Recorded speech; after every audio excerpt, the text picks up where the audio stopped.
ಮತಾಂತರವಾಗಲು ಒತ್ತಡ, ಮನನೊಂದು ಹಿಂದೂ ಯುವಕ ಆತ್ಮಹತ್ಯೆ. ವಿಡಿಯೋದ ಮೂಲಕ ಹೆಚ್ಚುತ್ತಿರುವ ಮತಾಂತರದ ಅಪಾಯದ ಕುರಿತು ಎಚ್ಚರಿಸಿದ್ದ ಯುವಕ.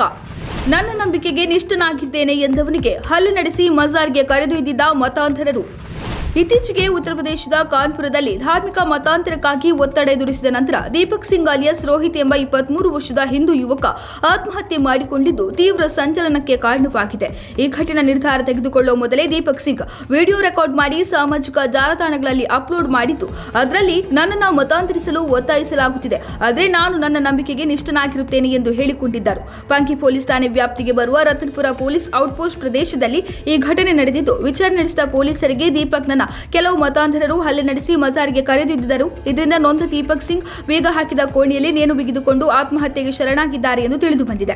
ಇನ್ನು ಅವರು ಆತ್ಮಹತ್ಯೆಗೆ ಶರಣಾಗುವ ಮುನ್ನ ಮಾಡಿದ ವಿಡಿಯೋ ಸಾಮಾಜಿಕ ಮಾಧ್ಯಮದಲ್ಲಿ ವೈರಲ್ ಆಗಿದ್ದು, ನಾನು ದೀಪಕ್ ಸಿಂಗ್ ಅವರು, ನನ್ನ ಧರ್ಮವನ್ನು ಬದಲಾಯಿಸಲು ನನ್ನನ್ನು ಒತ್ತಾಯಿಸಲಾಗುತ್ತಿದೆ, ಆದರೆ ನಾನು ನನ್ನ ನಂಬಿಕೆಗೆ ನಿಷ್ಠನಾಗಿರುತ್ತೇನೆ. ನನ್ನ ಏಕೈಕ ವಿನಂತಿ ಏನೆಂದರೆ ಭಾರತದಲ್ಲಿ ಗಾಂಜಾವನ್ನು ನಿಷೇಧಿಸಬೇಕು ಮತ್ತು ಮಹಿಳೆಯರು ಗೌರವಕ್ಕೆ ಅರ್ಹರು, ಹಾಗೂ ಈ ಮೂಲಕ ನಾನು ಭೇಟಿಯಾದ ಪ್ರತಿಯೊಬ್ಬರಲ್ಲೂ ನಾನು ಕ್ಷಮೆ ಯಾಚಿಸುತ್ತೇನೆ.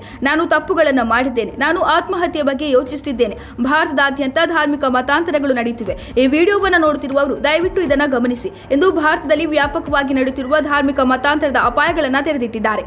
ಇನ್ನು ದೀಪಕ್ ಸಿಂಗ್ ಅವರನ್ನ ಬೇರೆ ಧರ್ಮವನ್ನು ಸ್ವೀಕರಿಸುವಂತೆ ಹೇಗೆ ಒತ್ತಾಯಿಸಲಾಯಿತು ಮತ್ತು ರೈಲಿನಲ್ಲಿ 4 ವ್ಯಕ್ತಿಗಳು ತಮ್ಮನ್ನು ಕಿರುಕುಳ ಮತ್ತು ಹಲ್ಲೆ ನಡೆಸಿ ನಂತರ ಬಲವಂತವಾಗಿ ಚಾರ್ಬಾಗ್ನಲ್ಲಿರುವ ಮಜಾರ್ಗೆ ಕರೆದೊಯ್ದರು ಎಂಬುದನ್ನು ಅವರ ಸಹೋದರಿಗೆ ತಿಳಿಸಿದ್ದು, ವಿಚಾರಣೆ ವೇಳೆ ಪೊಲೀಸರಿಗೆ ತಿಳಿಸಿದ್ದಾರೆ. ಅಲ್ಲದೆ ಮತಾಂತರಗೊಳ್ಳಲು ಒತ್ತಡದಿಂದಾಗಿ ಸಿಂಗ್ ಮಾನಸಿಕ ತೊಂದರೆಯಿಂದ ಬಳಲುತ್ತಿದ್ದರು. ಹಾಗಾಗಿ ಈ ವಿಷಯವನ್ನ ಈ ಹಿಂದೆ ಪೊಲೀಸರಿಗೆ ತಿಳಿಸಿದ್ದರು. ಅದರ ಕುರಿತು ಪೊಲೀಸರು ಯಾವುದೇ ಕ್ರಮ ಕೈಗೊಂಡಿರಲಿಲ್ಲ. ಈ ಹತಾಶೆಯೇ ಅವರನ್ನ ಇಂತಹ ಕಠಿಣ ಕ್ರಮ ಕೈಗೊಳ್ಳಲು ಪ್ರೇರೇಪಿಸಿತು ಎಂದು ದೀಪಕ್ ಸಿಂಗ್ ಅವರ ಕುಟುಂಬ ಗಂಭೀರ ಆರೋಪ ಮಾಡಿ ಮೃತದೇಹವನ್ನು ರಸ್ತೆಯಲ್ಲಿ ಇರಿಸಿ ಪ್ರತಿಭಟನೆ ನಡೆಸಿ ಕಾರಣರಾದವರ ವಿರುದ್ಧ ಕ್ರಮ ಕೈಗೊಳ್ಳಬೇಕೆಂದು ಒತ್ತಾಯಿಸಿದ್ದಾರೆ.